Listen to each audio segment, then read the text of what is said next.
అమరావతి రాజధానిలో ప్రతిష్టాత్మక NTR cancer hospital పెట్టేందుకు లైన్ క్లియర్ అయింది.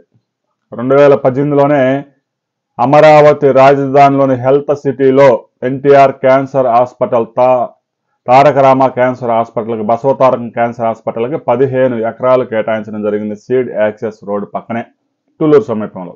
అయితే ఆ 15 ఎకరాల మధ్యలో నుంచి హైటెన్షన్ లైన్లు, హెచ్టీ లైన్స్ పోతా ఉన్నాయి, కరెంట్ లైన్స్.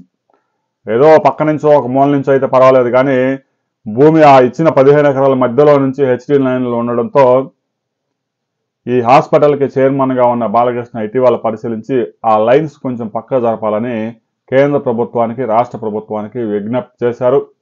ఆయన విజ్ఞప్తి ఫలించింది. ఆ లైన్స్ పక్కకి జరిపే కార్యక్రమం విజయవంతంగా పూర్తి చేయబోతా ఉన్నారు.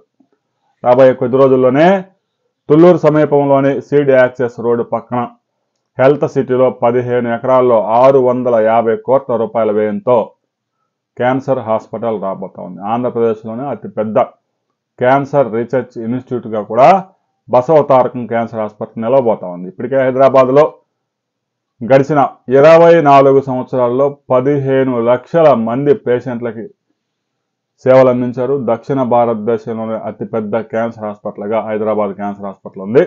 రాబోయే రోజుల్లో అమరావతిలో కూడా ప్రతిష్టాత్మక క్యాన్సర్ హాస్పిటల్కి రాబోయే నెల రోజుల్లోనే భూమి పూజ జరపబోతా ఉన్నారు. ఇక పనులు కూడా ప్రారంభం కాబోతా ఉన్నాయి. బసవతారకం క్యాన్సర్ హాస్పిటల్ మీద మీ అభిప్రాయాలు తెలియజేయండి.